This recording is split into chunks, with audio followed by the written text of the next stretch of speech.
to the debriefing round, practice round 2.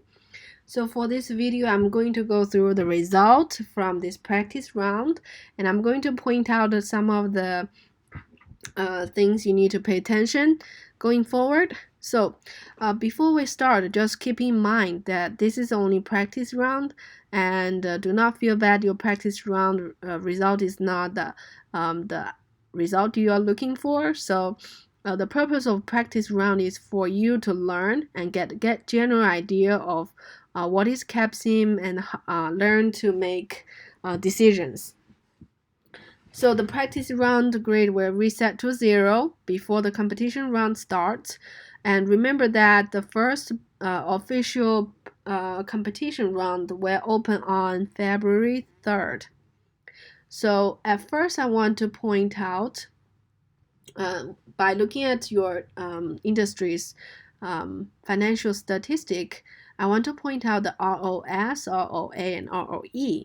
So ROS, return on sales, ROA, return on asset, ROE, return on equity.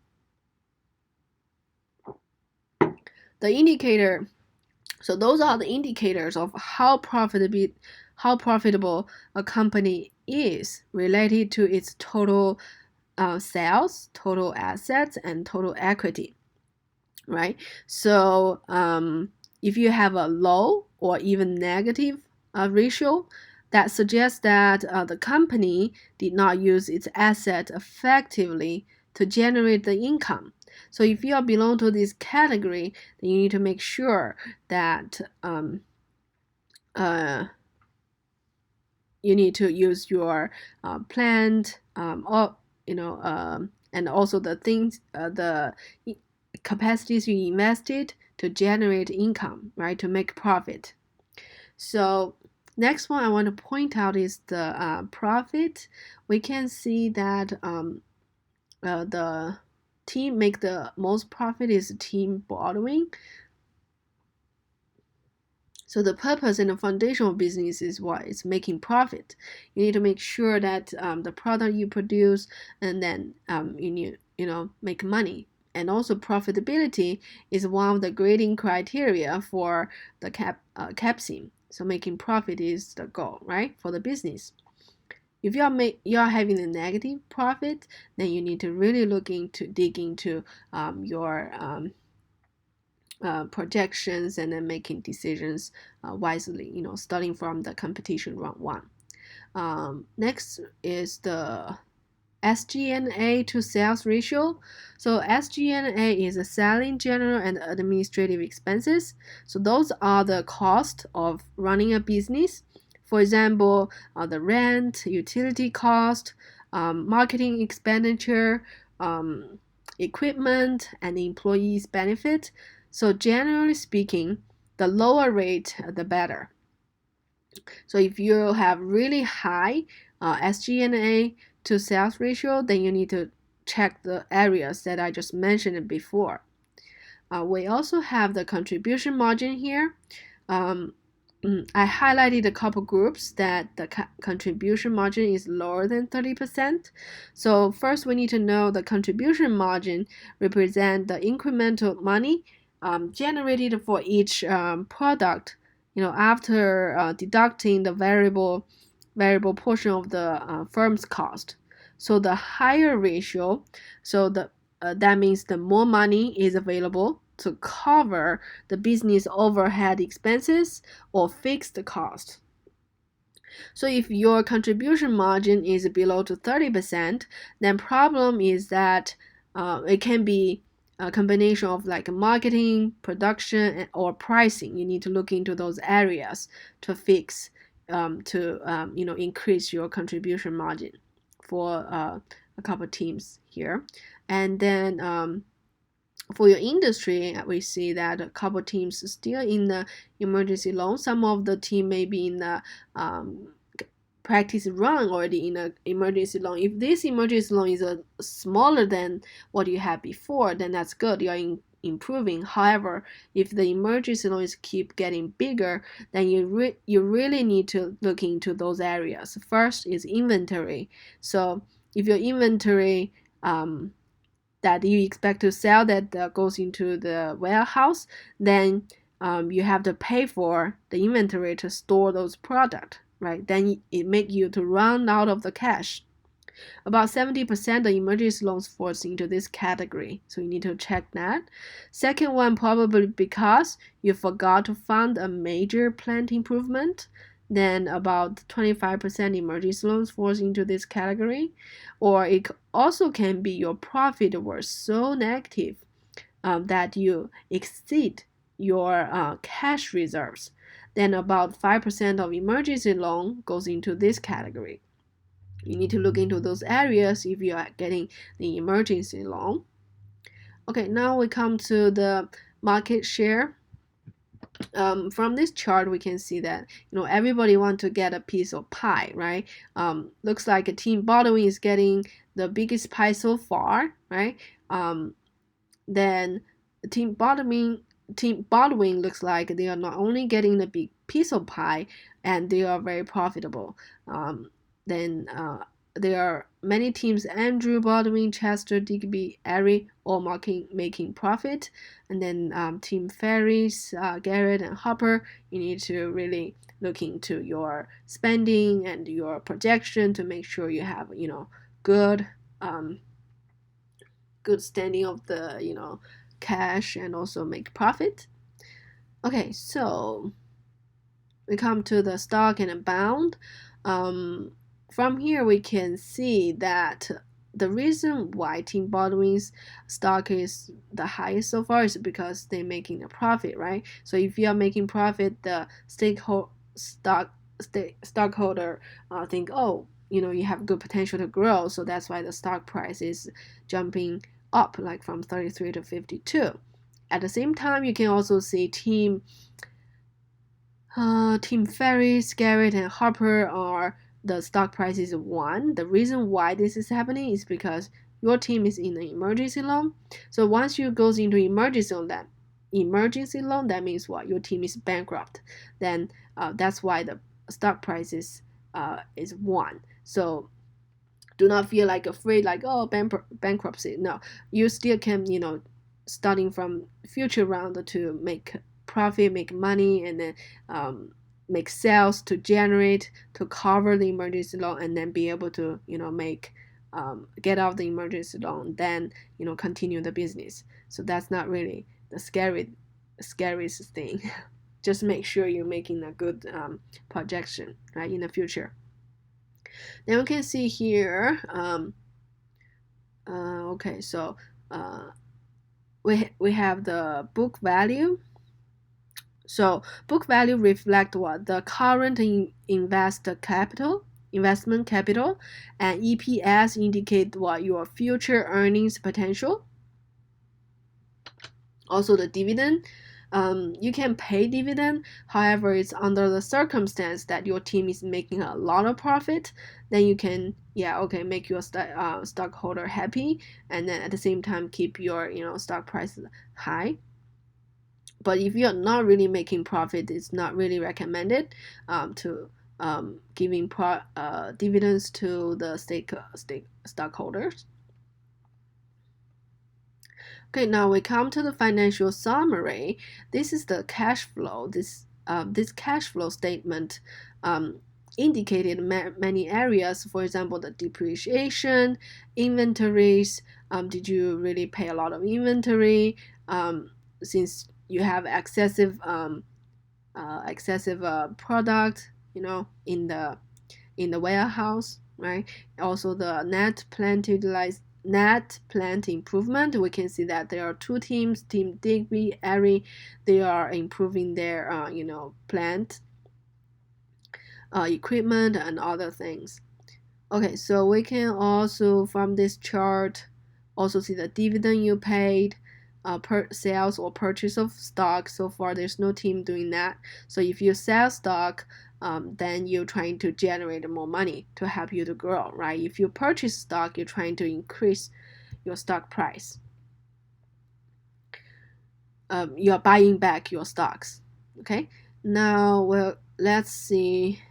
In the balance sheet, you can see the long-term debt, how much you borrowed, and current debt is this much. Remember that current debt is much higher interest rate than long-term debt. So if you can issue long-term debt, I would not issue the current debt because it's much higher interest rate. If you really have to, but some circumstance, current debt is lower interest. It all depends on so many factors that shows which is lower interest. Then you can determine which one you want to borrow. But usually long-term debt would, I would say, have lower interest rate. Then now we come here. The income statement is also shows you how much you have to pay for the debt, the taxes, and also your net profit, right?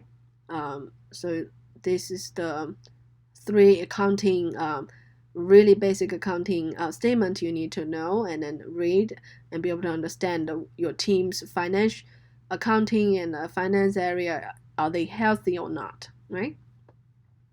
Now we come to the production capacity. We can see that a couple teams, for example, Team Ferris, Garrett, and Hopper, one of the reasons why run into emergency loan could be that you purchased the capacity, but your production is so much lower than that, right? So that means all these resources are wasted, and then it's depreciate each round, right? If you don't use it fully, then it's depreciate. Then it's really the money going out. It's really big loss. Okay. Also the team Chester, make sure your capacity is okay. Now, some of you guys maybe say, oh, okay, why Team Andrew, Baldwin, and also Ari, their production is more than the capacity. It also maybe because they add the second shift, then to increase their productivity a little bit. Just be careful when you increase your production, because once you produce the product, make sure you can sell. Otherwise, it goes to inventory, and then you have to pay for the fees to store those excessive inventory, right? Okay, now this page is my favorite page. If I were you, I would really read this page closely because it has all the information from your team, all the product, and also other team. So you can fully analyze what other teams are doing here, and then try to get a general idea like what they are doing and also your teams. So here I just want to point out a couple things. Once you look at the inventory, if you have excessive inventory or you stock out everything, you sold out everything, then it will goes to zero. So is zero inventory necessarily good? I would say it's good and bad, because it's good because you don't have to pay the inventory fee to store the excessive inventory, right? That's a good sign. However, the bad side is that the other teams may take your potential opportunity and then sell their product because you don't have enough product to sell, right? So the other team may take advantage of that. So I would say your projection, for example, if you have a 3, 2, 3, or 5 left there, is even better than 0. That means you have pretty accurate projection. However, it's a very very difficult to project that you only have a little bit inventory left there. It's very very difficult because market changes, other teams changes. You don't know what the numbers they are putting there, and you don't know if you can sell all your product, right? So it takes a little bit of luck too, right? So now we can see the contribution margin for each product. Then you can see, if you really need to improve, or did you really do a good job for each product. And you can say what are the product you need to improve. We also have the second shift. Over time, some of the team adding the second shift. So just keep in mind that second shift labor cost is 50% higher than the first shift. So once you add second shift, that's extra cost you need to pay. So pay attention about that. Also, the automation is usually from the range 1 to 10. But remember that once you increase one level of the automation is very, very expensive. So it's the $4 per point of automation. So make sure you check the user guide how to increase the automation, how much does it cost. It has a calculation there. Then we will see the plant utilization. As I mentioned before, plant utilization, ideally would be like 140 to 80. That's the best. However, if you cannot sell the product, then I wouldn't recommend you to go that way. You have to make sure the product you produce, then you can sell them all. Okay. Now I'm going to just use a traditional segment analysis here, and then as an example, then you can use the same method to analyze other segments as well. So first thing I'm looking is the total market size, and then I'm looking at the demand growth rate, right? So how do you calculate how much product the whole market can absorb? Then you use the total market size times the growth rate. So times 1.92, right? That's become the total number that you're looking for the 2024. And then you use that total number times, for example, Baker, then the total market share in this market segment times the total number, then you can come up with the number you want to for the certain product. However, that's just under the circumstance that you have, pretty good customer satisfaction, awareness, and accessibility. Then you can make sure the good sales, and also hit at the ideal spot for the next round. Then, you can sell that much. So, okay, so make sure that you have a good projection. Customer buying criteria is also important. You can see that age is 47% importance for this market segment customers. So did you really hit the 2-year mark, or the price is the secondary, the importance factors? Did you meet that? It's very important. Also, just one comment about revision date. As long as you can make your product come out within the year, you should be fine. However, if your revision date is next year, for example, is will come out 2024, then you need to change that to make sure you sell that product in the current round. Then what you need to do is to decrease the performance and increase the size until you get the revision date within the planning year. That's very important. Some of the team run into this problem, right? Their product will not come out until 2024, then they cannot sell in 2023. Okay, so this is how you analyze each market. At the same time, make sure you see like a sales budget, promotion budget, what is really the good price here to get customers accessibility and awareness is important. Okay, now same methods for other market segments. So before the end, I'm going to go through the perception map with you guys. You can see that the perception map here, some of the team really hitting the ideal spot, which is the dark blue area here. That's the center, and then you can make the most sales, right? But if you can also see some of the teams are just around here and not really at the ideal spot. That will influence your sales. So you need to make sure find the best spot for each round.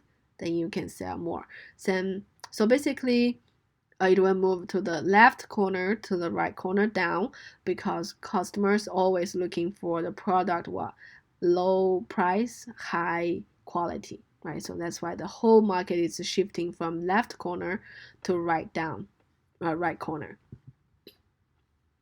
Okay, last thing I want to point out is the human resource section, which is the customer modules. It will add to round 2, and also the TQM will be added in round 4. So make sure that you pay attention to that. Some of the teams look at the turnover rate. High turnover rate will be really not good for the company, right? You need to pay extra money to hire, train, and then those employees leave the company. Then you have to hire new people and train, right? So it's a really bad circle. So you need to reduce the turnover rate. How to reduce the turnover rate? Then you need to see, did you really give trainings, or did you give compensation? Did you really invest in the recruitment or retention? Those are the areas are important to keep your employee happy, right? So this is when you run a company, those are the things you need to pay attention. Looks like the 3 teams, Team Andrew, Chester, and Hopper, need to pay attention. So in terms of how much is really enough, how much is really good, then you can see what other teams did to reevaluate your teams, what you can do here. Okay. All right, so this is the debriefing for Industry 3.